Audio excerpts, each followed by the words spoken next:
नमस्कार। 26 वर्षीय युवक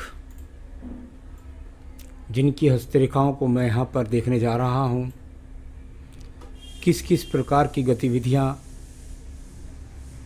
आपकी यहाँ पर उंगलियों पर हैं, किस किस प्रकार की गतिविधियाँ आपके पर्वतों पर हैं और किस किस प्रकार से आपकी रेखाएं अपनी भाषा को बोलती हैं, ये मैं तीनों चीज़ यहाँ क्रम से पढ़ कर के बताऊँगा और अंत में आपके सवालों के पर प्रकाश डालूँगा।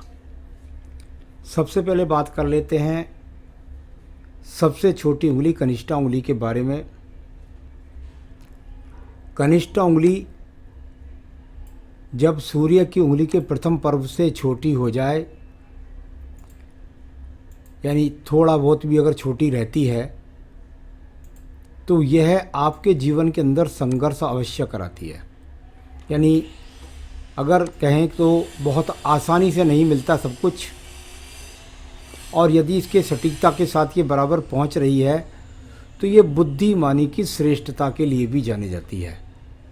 जीवन में संघर्ष को आपकी अन्य रेखाएं भी बताएंगी, लेकिन अधिकतम जो उंगली के बारे में बात बोला जाता है उस फल को मैं यहाँ पर बोलने का प्रयास कर रहा हूँ। प्रथम पर्व मानसिक पर्व, सामान्य रूप से इस पर कोई बुरी रेखा का प्रभाव नहीं है, यानी व्यक्ति मानसिक रूप से पूरी तरीके से मजबूत है। अपनी स्थितियों से मुकाबला करने की शक्ति वर्तमान में व्यक्ति के पास है। यहाँ सेकंड पर्वत पर कुछ राहु रेखाओं का प्रभाव है। भाषा शैली पर नियंत्रण नहीं खोना है, आवेश में नहीं आना है, जल्दबाजी नहीं करना है, बस इतनी छोटी सी माइनर रेखाओं का यही फल है। तीसरा पर्व अन्य उंगलियों की अपेक्षा थोड़ा सा छोटा हो गया है। धन की स्थिति ज़्यादा प्रबल जब मानी जाती है जब इसकी लंबाई ज़रा ज़्यादा अच्छी होती है। अभी इस पर कोई ज़्यादा खड़ी रेखाओं का अच्छा प्रभाव भी नहीं है। सामान्य रूप से कह सकता हूँ कि किसी छोटे साधन से धन कमा सकते हैं। आइए बात करता हूँ मैं आपकी सूर्य की उंगली के प्रथम पर्व से। सूर्य की उंगली का प्रथम पर्व किसी प्रकार की बुरी रेखाओं का प्रभाव नहीं, यानी कुल मिलाकर कोई आंखों के रोग की संभावना नहीं, किसी प्रकार से अग्निकारक तत्वों से किसी प्रकार का नुकसान नहीं, बीपी जैसे रोग नहीं, एक्सीडेंट की संभावना नहीं।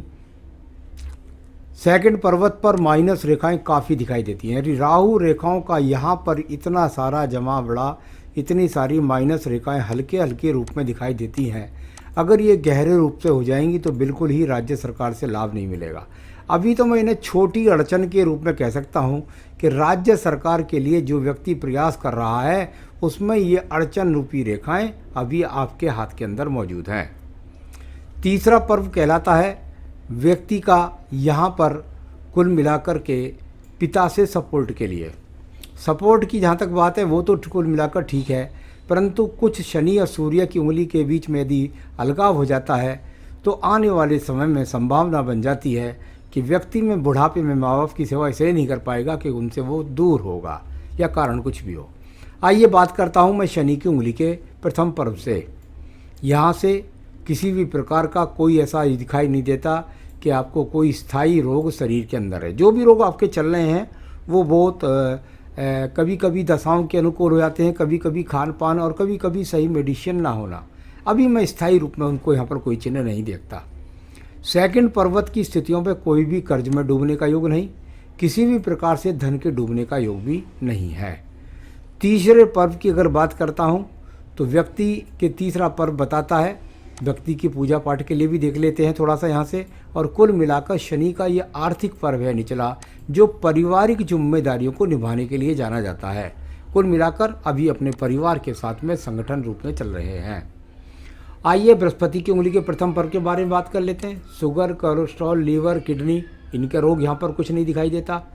सेकंड पर्वत की स्थिति को देखता हूँ तो यहाँ पर किसी भी प्रकार से अभी वर्तमान में, जो मैं वर्तमान की स्थिति में बोल रहा हूँ, अभी यहाँ पर किसी भी प्रकार से एक तरह से पति पत्नी के वैचारिक मतभेद की बात होती है या प्रेमिका से मतभेद की बात होती है, तो वो अभी यहाँ पर दिखाई नहीं दे रही है। सेकंड पर्वत पर राहु रेखाओं का प्रकाशन, यानी कुल मिलाकर पूजा पाठ को ज़रा मजबूती से करिए और साथ ही साथ ईश्वर कृपा भी ना होना और संतान का देरी से उत्पन्न होना। तो चलिए अभी वो बात की बात है। यहाँ अंगूठे के प्रथम पर्व को देख लीजिए। किसी भी प्रकार से चरित्र खराब का कोई योग नहीं, किसी के दूसरे के धन के प्रति कोई ज़्यादा बुरी नज़र या चोरी करने की निगाह नहीं, और साथ ही साथ अगर मैं कहूँ तो माँ भगवती की कृपा भी आपके ऊपर। अंगूठे की लंबाई भी अच्छी है, सोच भी अच्छी है। सेकंड पर्वत पर तर्क रेखा का होना ये जरूरी होता है। जो माइनस रेखाएं तर्क रेखा होती हैं, ये यदि होती हैं तो ये अच्छी कहलाती हैं, क्योंकि इससे व्यक्ति में बहस करने की शक्ति बढ़ती है गलत बात के लिए। आइए बात करते हैं इसके बाद में आपके पर्व की, और वह पर्व है आपका यहाँ पर बुध का पर्व। अब बुध के पर्व की जो वर्तमान की स्थिति है, अगर मैं इसको देखता हूँ तो कहीं ना कहीं ये बहुत मजबूती के साथ में नहीं है। आड़ी तिरछी रेखाओं का है संबंध। छोटे मोटे किसी दूसरे रास्ते से आप कोई छोटा मोटा धन कमाने का प्रयास करें, वो मिल जाए, इसको इतना कह सकते हैं। अभी यहाँ पर बहुत रेखाएं बनेंगी। उम्र केवल 26 वर्ष है, और जितनी यहाँ पर खड़ी रेखाएं बनेंगी उतने धन के आगमन बनेंगे। अगर बात करता हूँ इनके मध्य पर्व के बारे में, यहाँ आड़ी तिरछी रेखाएं, इसे कहते हैं भाई विवेक के साथ में काम करना है, बुद्धि में स्थिरता लगा करके रखना है। सूर्य पर्व के नीचे अगर यहाँ पर देखेंगे तो कुछ रेखाएं आपको आड़ी तिरछी, और मैं दूसरे चित्र से भी देख लेता हूँ। अब ये यहाँ पर थोड़ा सा जाकर वी का ट्रायंगल बनता है आखिर में तो, और यहाँ ये रेखा सीधी भी जा रही है। यानी इसको यदि मैं देखूँ तो एक साइड से रेखा ने काटा और एक सीधी जाकर गई, और एक साइड में सपोर्टिंग रेखा। मतलब ये हुआ कि जो पोस्ट है, जो ऊंचाई है, उसको प्राप्त करने में थोड़ा समय लगेगा। इसको ऐसा कह सकता हूँ। तो कहाँ से कितने समय में ऊंचाई मिलेगी, वो आपके सवाल के जवाब में आपको मिल जाएगा। आइए बात करते हैं इसके बाद में आपके पर्व के बारे में, और वह पर्व है आपका शनि का पर्व, भाग्य का पर्व। अगर शनि के पर्व भाग्य पर्व की बने तो पहले से चटकदार रेखाएं बीच में रह गई हैं कुल मिलाकर के। ये प्रयासरत रेखा है शनि पर्व से, और ये सूर्य पर शनि पर्व पर बनने वाले भाग्य पर्व से संबंधित रेखा है। अभी इनका कोई ऐसा स्वरूप नहीं बना है जिससे मैं भाग्य उदय कह सकूं। हाँ, एक राहु रेखा जब यहाँ से जाती है अधिकतर, तो ये लॉ से संबंधित कार्यों में लाभ दिलाती है। चलिए इसको मैं बाद में पढ़ता हूँ और मजबूती से। आइए बात करते हैं बृहस्पति पर्व के बारे में। बृहस्पति का पर्व और बृहस्पति के पर्व की स्थिति यदि मैं देखता हूँ तो कुल मिलाकर में इस पर अगर मैं देखता हूँ तो बृहस्पति पर्व पर कई चतुर्भुज बनने का प्रयास भी करते हैं, और किसी भी प्रकार से यदि मैं देखूं तो यहाँ पर मल्टी टैलेंटेड रेखाएं ऊपर की तरफ भी खड़ी हैं। यानी आने वाले समय में व्यक्ति निश्चित रूप से अपना मकान अपनी मेहनत से भी बना पाएगा। अभी कोई चतुर्भुज निर्माण नहीं हुआ है, और ये प्रयास रेखाएं हैं। बृहस्पति की तरफ देखें तो व्यक्ति प्रयास करता है अपने कर्मों से उन्नति प्राप्त करने का। सम्मिलित पर्व है, कोई अच्छा फल नहीं कह सकता। इसके कारक की वजह से वैवाहिक सुख में प्रॉब्लम आती हैं, तो ध्यान रखें जब भी विवाह करें तो कुंडली मिलान से करें। अब बात करते हैं आपकी हृदय रेखा के बारे में। हृदय रेखा और हृदय रेखा का जो स्वरूप है, उसके अंदर कुछ छोटे छोटे एक्सिस लगे हुए हैं। अगर मैं इसको देखता हूँ तो बहुत बारीक रूप से एक्सिस लगे हुए होते हैं। तो इसके 3 फल माने जाते हैं। यहाँ अंत में जाकर के इस रेखा का बृहस्पति पर्व के सेंटर में को गिरना, और साथ ही साथ इसके स्वरूपों का छोटे छोटे बिंदुओं से कटना, यानी स्वास्थ्य के प्रति सावधानी। नंबर 2, आपके वैवाहिक जीवन में थोड़ी छोटी चिड़चिड़ेपन की बातें होंगी। शुरू में तो कुंडली मिलान के विवाह करें जिससे समस्या ना हो, और अगर मन की बेचैनी को देखता हूँ तो वो इतनी ज़्यादा नज़र नहीं आती हैं। तो ये थोड़ी छोटी सी बातें हैं, कोई बहुत बड़ा स्वरूप नहीं है। इनका आपको अपने भविष्य में ध्यान रखना है। निम्न मंगल पर्व कर्म रूपी पर्व होता है, और कर्म रूपी पर्व पर जिस प्रकार के आपके हाथ के अंदर रेखा हैं, ये रेखाएं कुल मिलाकर बहुत ज़्यादा मजबूत नहीं है। यानी ये अगर मैं कहूँ तो एक तरीके से कर्म करने के बाद फल ना मिलने वाली स्थिति के लिए यहाँ से संघर्ष करके यदि रेखाएं ज़्यादा आगे की तरफ प्रभावित होती हैं तो संघर्ष का फ़ायदा मिलने की उम्मीद बढ़ती है। अभी कुल मिलाकर के रेखाएं जो हैं, एक तो थोड़ा सा टारगेट से भ्रमित कर सकती हैं आपको, और यहाँ पर कुल मिलाकर मेहनत का फल भी नहीं दर्शा रही हैं। अब मैं बात करता हूँ इसके बाद आपकी बुद्धि रेखा की। अगर आप बुद्धि रेखा को देखेंगे तो ये लगभग लगभग आपके, मैं कह समझ सकता हूँ कि 28 वर्ष तक ये दीप या पीछे एक्स के चिन्हों को लेकर चलती हैं। इसके बाद इसका स्वरूप थोड़ा सा सुधरता है, हल्का सा अप डाउन करता हुआ, और मंगल के द्वितीय पर्व के साथ संबंध बनाता है। यानी कुल मिलाकर के मैं कहूँ तो इसको इस प्रकार से बोल सकते हैं कि दूर स्थानों से जुड़ कर के नौकरी का प्रयास करेंगे तो सफलता के कुछ योग हैं। अप डाउन है, स्थिरता दिमाग के अंदर बाद में भी नहीं रहेगी। ये सोचते रहेंगे भाई ये नौ जॉब मैं जो कर रहा हूँ ये मेरे अनुकूल नहीं है, या कुछ और बात कुछ भी हो, लेकिन दिमाग के अंदर ये अप डाउन वाली रेखा अच्छी नहीं कहलाती हैं। यहाँ पर बात करता हूँ मैं एक और मंगल पर्व से निकलने वाली रेखा का संबंध भी यहाँ आपके द्वितीय मंगल पर्व से संबंध बनाता है। यानी मंगल से निकलकर मंगल की रेखा का संबंध निश्चित रूप से मैंने अधिकतर देखा है वो कोर्ट से संबंधित, कचहरियों से संबंधित कार्य से ज़्यादा लाभ दिलाता है। यहाँ पर बात करते हूँ तो द्वितीय झगड़े से, कोई झगड़े झंझट कोर्ट कचहरी के तो चिन्ह है नहीं यहाँ पर कि आपसे का कोई मुकदमा चल रहा हो।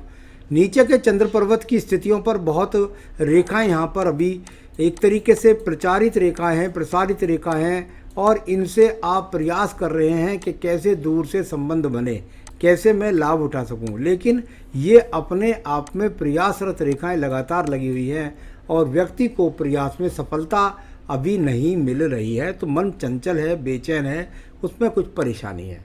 यहाँ पर बुध रेखाओं का स्वरूप देख लीजिएगा, इनसे कोई व्यापारिक लाभ तो मिलता नहीं है व्यक्ति को, तो व्यापार तो करने की सलाह ही नहीं दूंगा आपको। और यहाँ से निकलने वाली रेखाओं का संबंध शुक्र पर्व और आयु पर्व से हो तो व्यक्ति अपने बलबूते पर जॉब करता है। कुल मिलाकर ऐसा भी कितनी बार देखा गया है कि ऐसी रेखाएं हों तो व्यक्ति के जीवन में बार बार ट्रांसफ़र का सामना और साथ ही साथ दूर के लोगों से जुड़ करके लाभ उठाने की स्थिति। कुल मिलाकर आपके जीवन में ये कई बार व्यापार में एक और भी बात होती है। देखिए मैं एक बात बताता हूँ आपको कि यदि बात व्यापार की हो रही है और इतनी सारी मल्टी टैलेंट रेखा होती हैं तो कोर्ट कचहरी का करने वाला व्यक्ति मान लिया कोई किसी काम को करता है तो उसका एक क्लाइंट कभी स्थिर नहीं होता, तो उसके पास नित्य, जब हम अपनी भाषा में बोलते हैं कि व्यापार में बार बार परिवर्तन, तो बार बार नए लोगों के साथ जुड़ करके लाभ, ऐसा बोल सकते हैं। आइए बात करता हूँ आपकी एक और रेखा की, और वो रेखा है आपकी यहाँ पर भाग्य रेखा। दूर स्थान से निकली है, इसमें भी कहीं ना कहीं दिखाई दिया, और बुद्धि रेखा में भी दिखाई दिया कि घर से दूर जाकर के लाभ मिलने का संकेत। तो ये इस तरह की भाग्य रेखा है। इसमें छोटी मोटी रेखा काट देंगी तो क्या कर लेंगी आपके जीवन के अंदर, लेकिन जो अच्छे उदय की रेखा वो कितने बजे वर्ष से है ये मैं आपको बताने वाला हूँ। आइए बात करता हूँ एक और बारे में। आपको यहाँ पर आपको त्रिभुज जैसी अनुकृति नज़र आएगी, लेकिन रेखा काट के ऊपर चली जाए तो वो त्रिभुज नहीं होता। कुल मिलाकर इसका लाभ होता है आपकी बुद्धि रेखा से संपर्क बनाते हैं तो भाई स्वयं की मेहनत से सिद्ध करना, तो ये इस तरह की रेखा। अब बात करता हूँ मैं यहाँ पर आपके पर्व की मंगल रेखा के बारे में बात कर लेते हैं। मंगल रेखा कोई ज़्यादा विशेष तो मिल नहीं रही है, छोटी सी है, मुझे लगता है आने वाले समय में डार्क बनेगी। जितना डार्क बनेगी उतना ज़्यादा आपको लाभ मिलेगा। शुक्र पर संसाधनों के पर्व पर अभी तो वो यहाँ पर बहुत ज़्यादा XYZ रेखाएं है। कुल मिलाकर संसाधनों के लिए वर्तमान में संघर्ष है। साथ ही साथ फिर मैं कहता हूँ कि कुंडली मिलान करके विवाह करें, नहीं तो पत्नी के साथ तालमेल में प्रॉब्लम आएगी। तो ये सब रेखाएं यहाँ पर मैंने पढ़ी। आयु रेखा आपकी बैठती है लगभग जाकर 76-77 वर्ष, आगे भी ये रेखाएं बढ़ती रहती हैं, टेंशन की कोई आवश्यकता नहीं है। तो सवाल था आपका पहला ही कि मुझे व्यवसाय करना चाहिए, बिल्कुल नहीं करना चाहिए। आपने कहा व्यवसाय कर सकते हैं सिर्फ कोर्ट कचहरी का, अदालत का, कचहरी का, वकालत का, ये व्यवसाय कर सकते हैं। सरकारी नौकरी के लिए आपने पूछा है, मैंने बताया था कि संघर्ष के साथ बाद में जॉब मिलेगी। मेरे हिसाब से आपको 2024 जब शुरू होगा उस समय पर आपका भाग्योदय होगा, और उस समय में यदि आप लॉ से संबंधित, यदि जुडिशियल सेवा से संबंधित प्रयास करें तो उसमें आपको सफलता के ज़्यादा योग मुझे दिखाई देते हैं। तो कुल मिलाकर सरकारी नौकरी मिलने का लाभ दिखाई देता है, वकालत करने का लाभ दिखाई देता है, जुडिशियल सर्विस से लाभ उठाने का लाभ दिखाई देता है, उसमें आप ज़्यादा प्रयास करें। धन योग और धन की स्थिति सही रहेगी, उसकी चिंता करने की कोई आवश्यकता नहीं है। गंभीर बीमारी या परेशानी कोई नहीं है आपके जीवन के अंदर।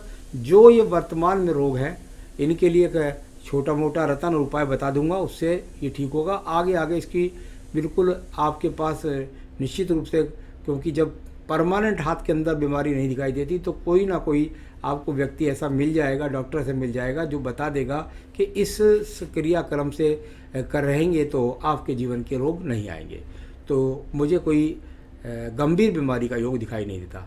विदेश जाने की रेखा आपके हाथ के अंदर है। अगर आपको कोई अपनी जॉब में ऐसा संकेत मिलता है, क्योंकि 2 जगह से ऐसा दिखाई दिया है मुझे, तो निश्चित रूप से आप थोड़ा सा प्रयास करें तो ये 2024 के बाद आपको ये आपकी इच्छा पूरी हो सकती है। तो वो भी दिखाई देता है। और यहाँ पर बात करता हूँ विदेश जाने की रेखा के बाद विवाह आदि के विषय में प्रकाश डाले। विवाह के लिए मैं आपको बता देता हूँ कि ये आपका लगभग 28 और 30 वर्ष के बीच आयु में जाकर आपका विवाह होगा। कुंडली मिलान करके विवाह करें, जिससे पत्नी के साथ अनबन या तालमेल ना सहना पड़े। आइए बताता हूँ आपको उपाय। एक बेहतरीन सा पन्ना पहनेंगे तो ये जो आपके मल मूत्र के, बवासीर के, अपच के जो रोग हैं, ये सब बुद्ध के रोग होते हैं। तो ये सब के सब जो ठीक होंगे यहाँ एक बेहतरीन सा पन्ना पहनने से होंगे। साथ ही साथ बुद्धि से सही निर्णय और सफलता के योग। तो ये एक बेहतरीन सा पन्ना यदि आप चाहें तो मुझसे मंगा सकते हैं, मैं आपके स्थान तक पहुंचा सकता हूं। दूसरा, संकट नाशन गणेश स्तोत्र आपको जरूर पढ़ना पड़ेगा। और बुधवार का प्रसाद बातें, हो सके तो अगर आप सुबह मंदिर में जा सकते हैं तो गणेश जी को दूब घास का जो है आप उनको भोग लगा सकते हैं, और साथ में लड्डुओं का भोग लगा सकते हैं, और बुधवार का प्रसाद आप बांट सकते हैं। तो उससे आपको बहुत लाभ होगा। संकट नाशन गणेश स्तोत्र रोज प्रतिदिन पढ़ना है, और साथ में पढ़ना है देवी कवच। संकट नाशन गणेश स्तोत्र के साथ देवी कवच। तो ये पढ़िए और ये उपाय करिए, आपको बहुत सफलता प्राप्त होगी। नमस्कार।